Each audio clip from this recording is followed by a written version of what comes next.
Headlines. Gunmen abduct Catholic priest, 44 others after raiding communities in Niger State. Governor Nyesom Wike declares presidential bid, says he is capable of defeating the APC. INEC registers 58,000 new voters in Nasarawa. And on the foreign scene, new round of Ukraine-Russia talks expected in Turkey amid catastrophic situation in Mariupol. Hello and welcome to Trust News Update. I'm Dashan Husseina Usman.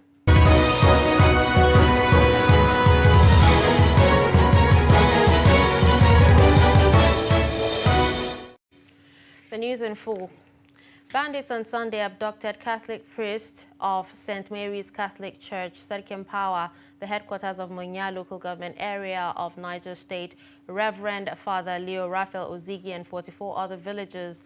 The Secretary, Niger State Chapter of the Christian Association of Nigeria, Pastor Raphael Opawoye, confirmed the abduction, explaining that the bandits abducted the Reverend Father on his way to Gwada from Sadiq Power when he ran into the bandits operating on the Sadiq Power Gwada Road, who whisked him away alongside other villagers. The Secretary, Munya Local Government, James Jagaba, described the renewed banditry operations in Munya Local Government since Saturday as pathetic. Reports say the 44 other abducted villagers were among those who returned to their communities from IDP camps on Saturday. According to reports, bandits in their numbers blocked the main road to Sadiq Power from Gwada and Mina State. They have been operating unchallenged since Saturday, moving freely on the Sadiq Power Gwada Road with the herds of cattle they rustled during their numerous attacks on communities. Still on insecurity, gunmen on Monday attacked the Otoko Divisional Police Headquarters in Obowo local government area of Imo State, leaving 2 officers injured. The Public Relations Officer, CSP Mike Abatam, who confirmed the incident, said the command has launched an investigation into the incident. Reports say the sounds of the weapons were terrifying as many residents ran into the bushes while others took cover in their houses. The injured policemen were said to have been rushed to an undisclosed hospital for treatment. The police spokesman said the operatives gave the gunmen a hot chase, and while combing the bush, the following items were recovered: 3 detonated explosives, 4 expended AK-47 rifle ammunition, 5 live cartridges, 33 expended cartridges, 2 masks, 1 pump-action gun, and a moto saw machine. Governor of Rivers State, Nyesom Wike, says he has the capacity to win the 2023 presidential election for the People's Democratic Party. Wike stated this during a consultative meeting with stakeholders of the Benue chapter of the PDP at the government house in Makurdi on Sunday. The governor, who intimated the stakeholders about his intention to run for presidency, solicited for Benue PDP votes in the coming National Delegates Convention of the party, even as he stressed on zoning.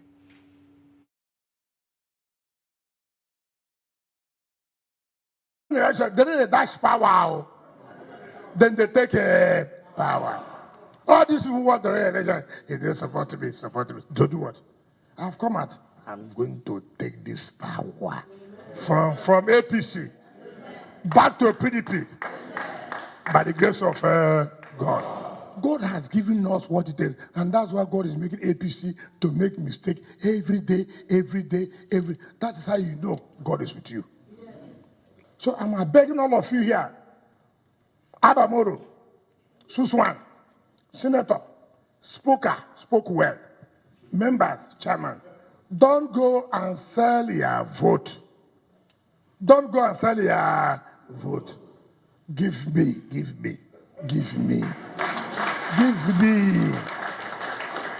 Because I'm the only one that can have the capacity. APC people, when they hold meeting, they say, look, don't enter Wike's problem. They must enter. And when they have entered, I've captured them. Give me this to do. Let me return power to PDP. This APC, they require people too who will tell them enough is enough. And I'm that person that can tell them enough is enough. Chairman of the All Progressives Congress, Senator Abdullahi Adamu, says the newly elected members of the National Executive Committee of the party will not disappoint the party but work hard to deliver on their mandate. Adamu stated this at the Eagle Square, Abuja, while delivering his acceptance speech shortly after being sworn in. The former chairman of the APC National Reconciliation Committee stressed the need for party members to renew their faith in APC, its leadership, and constitution at all levels in order to herald a new dawn. And always in the interest of the sovereignty. We need to renew our faith in our party and its leadership at all levels in order to herald a new dawn. We need to commit to the resolution of our crisis within the confines of our party constitution. We must resist the temptation to blow every minor personal disagreement into a major party crisis. It is time for us to do things differently. When we quarrel, we open our flanks to our rival political parties that are only too eager to exploit them for their own benefits. We promise you here and now that we shall heal any wounds in our party. We shall effect lasting reconciliations among our members, and we shall go into the next general election as a strong and united party. We offer our hands of friendship to all our members. I want to assure you that my colleagues and myself will run an open-door policy to all members of this great party. No administration in the history of Nigeria or anywhere in the world has performed as much as we have done within the subsequent time, given the enormity of the problems that we inherited from the misrule of the PDP for 16 good years. Delta State Governor Ifeanyi Okowa remains committed to working to better the lives of residents till the last day of his administration. Addressing a news conference at his office in Asaba, Information Commissioner Charles Anyago said the politics of 2023 will not deter the governor and his administration from delivering more infrastructural development, wealth creation and peace and security for Deltans and residents of the state. The commissioner is reacting to certain reports on social media saying that the state government will not be distracted by such reports ahead of the 2023 elections. He also commends the media for objectivity in reportage, urging social media practitioners to learn from their colleagues in the conventional media by being professional according to the tenets of journalism. Number of individuals who would have wished that as an administration that we move in a certain direction are feeling that we have moved in another direction, even when we have not announced that we have moved in any direction. We have said, if you recall the last time I briefed you, that up to the 28th of May 2023, we will stay focused. We will, as an administration, continue to commission projects. We will continue to keep faith with the promises that were made to our people, both in 2015 and in 2019. But I must commend you that you have been very professional. You have not behaved like those who may not understand the tenets of journalism. I must acknowledge your professionalism and the support you are giving to us as an administration, and to re-echo the fact that as an administration that will stay focused with the issues that we have canvassed right from 2015 up to the present day, and indeed up to the end of time in 2023 of this administration. Independent National Electoral Commission says it registers additional 57,719 voters in the ongoing continuous voters registration in Nasarawa State. INEC Director, Voter Education and Publicity in the state, Shehu Menyaga, said this in an interview with Trust TV in Lafia. Abubakar Abdullahi files in the report. The INEC Director of Voters Education and Publicity in the state, Shehu Menyaga, who said with the assenting of the new Electoral Act into law by the President, the Commission has already placed notice on the 2023 general elections across the 13 local government areas of the state, explained that apart from the already over 1 million voters that registered, 57,719 new intended voters have also registered with the commission in the state. So far, the new addition is 57,719, and before this, we had over 1 million registered. As part of preparation for 2023 election, we decided to embark on the registration of voters to give an ample opportunity or window of opportunity to some people that are not registered before, and those that have just attained 18 years and above. Then those who have issued the previous elections with the PVC. Apart from that, those with the cases of failed or lost voters cards will be attended to. The INEC director maintained that the state, which before now has only 1,495 polling units, but because of the increase in the number of voters per polling unit, the commission created 1,761 new polling units in the state in order to reduce congestion in the centers. Number of, that's the whole number, the existing polling units, 1,495. Number of new polling units, 1,761, 1,761, totaling 3,256 polling units. We observed something, and that was congestion, overcrowding in some of the units.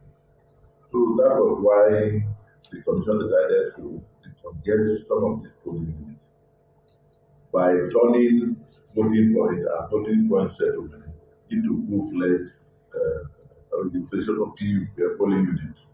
He also speaks on some of the challenges the commission is facing while discharging its functions. Congestion, overcrowding in some of the units. So that was why the commission decided to decongest some of these polling units by turning voting point and voting point settlement into full-fledged registration of polling units. Menenga called on people of the state to always cooperate with the commission for election success. Abubakar Abdullahi, Trust TV News, Lafia.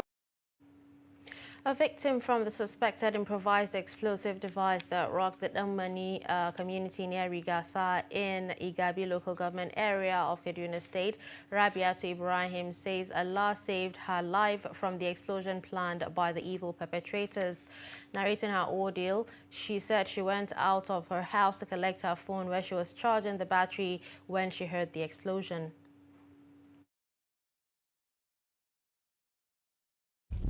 I was on my way back from collecting my phone. I felt something covered my head. Then I bent down, and the next thing I saw was blood dropping. I was rushed to the hospital alongside another victim. They accepted to treat me and refused to treat him.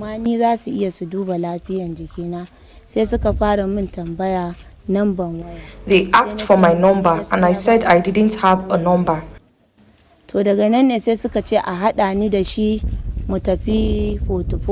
Then they transferred us to 44 Army Reference Hospital, where we were later treated.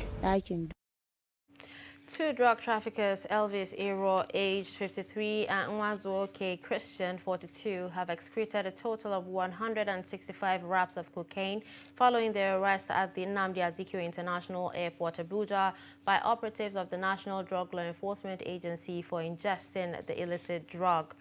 NDLEA on Sunday also said the agency intercepted consignments going to Australia, China, Qatar, Ireland, Thailand, and in a raid in Rivers, Ogun, and Enugu states seized about 2,293 kilogram substances and cash. The report. Under observation in the agency's custody, 53-year-old Elvis, who is a father of 4 children, hails from Abiriba, Ohafia local government area of Abia State. On Saturday 19th March, upon his arrival from Addis Ababa, got arrested for ingesting 65 pellets of cocaine weighing 1.376 kilograms. During preliminary interview, he claimed he is an interior decorator but had to go into drug trafficking because he needed money to start a coffee business, take care of his family, and stock his newly acquired shop with curtain materials and accessories in Lagos. He said he would have been paid $1,000 on successful delivery of the drug in Abuja. So this shows that the content of this wrap is cocaine. So you can now pick another one and do the same thing.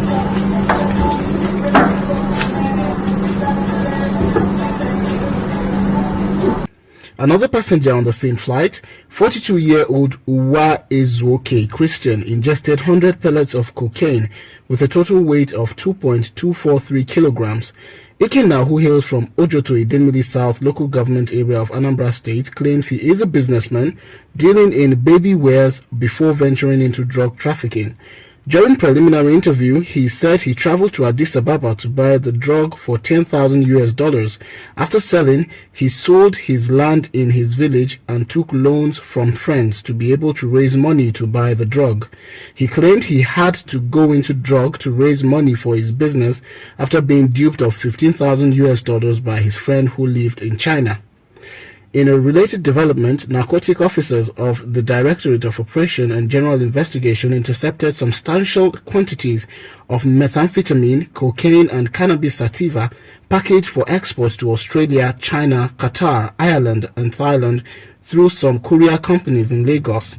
While operatives also intercepted 2.9 kilograms of methamphetamine in packs of black soup and toner machine heading to Australia and Qatar, 600 grams of cocaine concealed in school certificates and file folders going to Australia and Thailand were equally seized. No less than 25.5 kilograms cannabis concealed in packs of Dudu Osun soap and tins of palm fruit extract, Banga, heading to China and Ireland was also seized at a courier company in Lagos. Similarly, 2,293.324 kilograms of assorted illicit drugs and 791,100 naira were recovered in major raids by operatives in Ogun, Rivers, and Enugu State in the past week.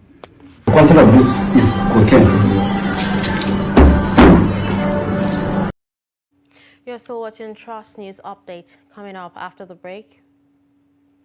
How disengaged textile worker survives awaiting terminal entitlements. Do stay with us. This is Trust TV, documenting the Nigerian story.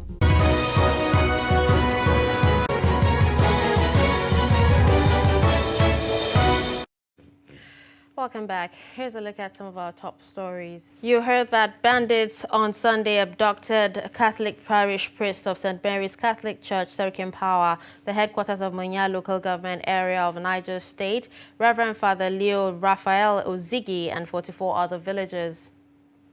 You also heard that Governor of Rivers State, Nyesom Wike, says he has the capacity to win the 2023 presidential election for the People's Democratic Party.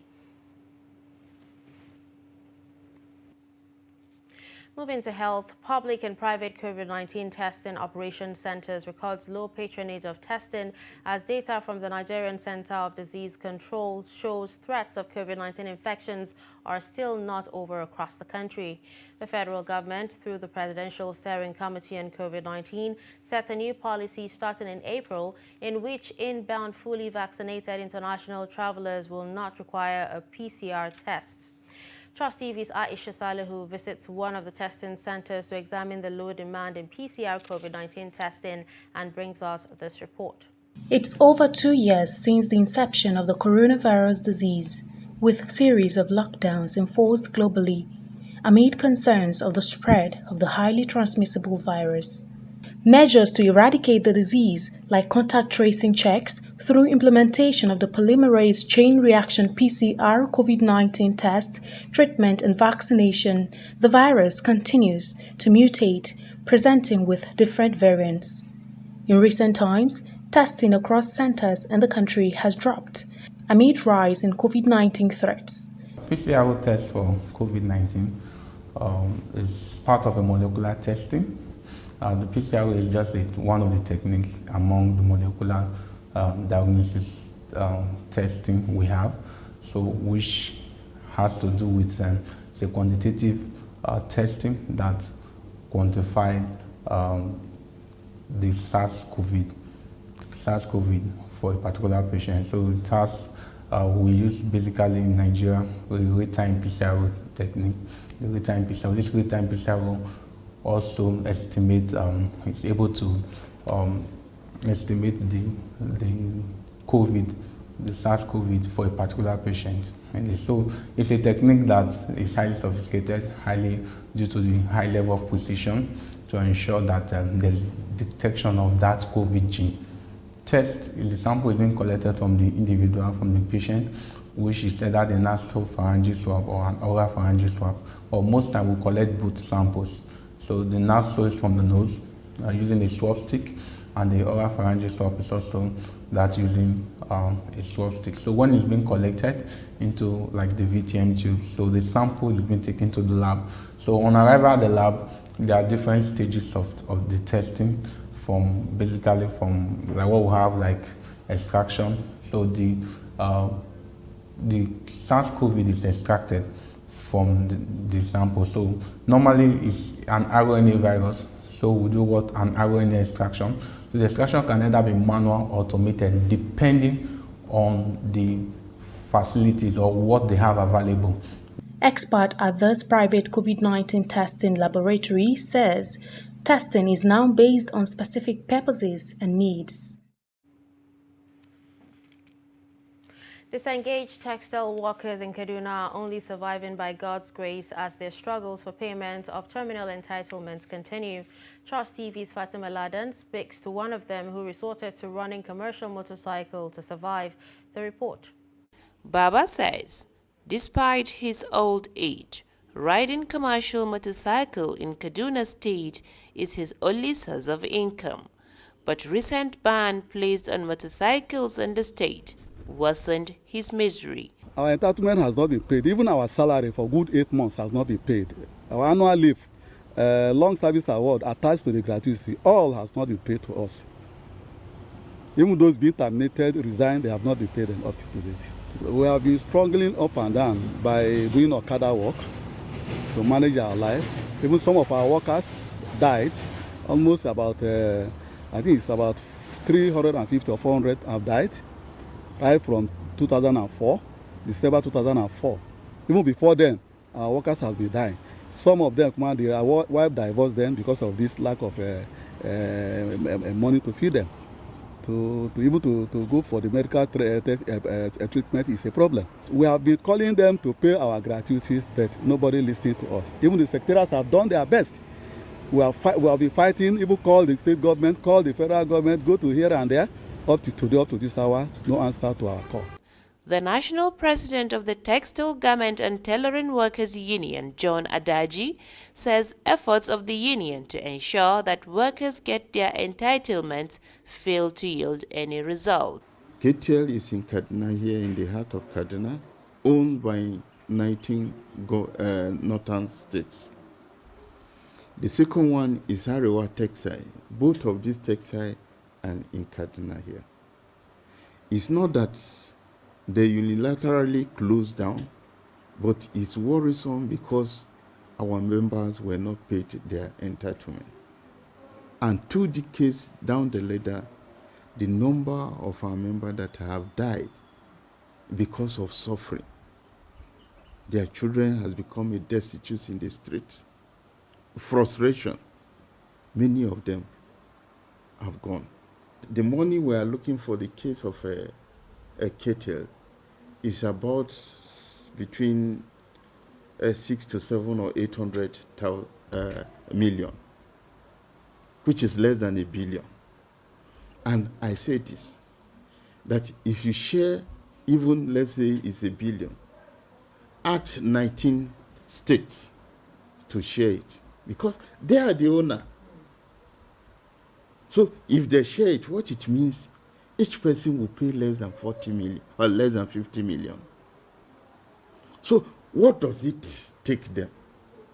Arewa Textile is closed for nearly 17 years with over 4,000 workers laid off. Up till now, the workers are still waiting and hoping to get their terminal entitlements paid. Fatima Salaladan, Trust TV News, Kaduna. In business, investors losing 172 billion naira at the end of trading on the floor of the Nigerian Exchange Limited. The market capitalization of equities listed on the Nigerian Exchange depreciated by 0.67% to close at 25.311 trillion naira at the end of the week. The NGX All-Share Index also declined by 0.67% to close at 46,964.23 basis points. According to the NGX, 24 equities appreciated in price during the week, higher than 21 equities in the previous week, while 44 equities depreciated in price, lower than 45 equities in the previous week. 88 equities remained unchanged, lower than 90 equities recorded in the previous week. Meanwhile, the NGX weekly market reports show that a total turnover of 1.176 billion shares worth 16.601 billion naira were traded in 21,076 deals by investors on the floor of the exchange. On the foreign scene, Russia and Ukrainian negotiators will resume face-to-face peace talks this week in Turkey, probing whether a near stalemate in fighting has forced Moscow to temper its demands. British military intelligence on Monday said the disposition of Russian forces in Ukraine during the last 24 hours has seen no significant change. However, the defense ministry said Russia has gained more ground in the south in the vicinity of Mariupol as it fights to capture the port. Reports say theft of humanitarian supplies and human trafficking threaten the situation for refugees who cross into Poland from Ukraine. And finally, on sports, Canada qualified for the World Cup for the first time in 36 years on Sunday with an emphatic 4-0 victory over Jamaica in Toronto. The win sparked wild celebrations at Toronto's 30,000 capacity BMO field, where an expectant sellout crowd had gathered to watch Canada clinch World Cup qualification for only the second time, having last appeared at the 1986 Mexico tournament. Canada's English manager, John Herdman, who took over the men's team in 2018 after a successful stint in charge of Canada's women's team, said the qualification is a proof that Canada is a football country. After a dominant qualifying campaign had left them 3 points clear with 2 games remaining, Canada needed only a point from Sunday's fixture to assure themselves of qualification. We've come to the end of Trust News Update. Don't forget to follow us across all our social media platforms. I'm Darshan Hussaina Usman. Thanks for watching.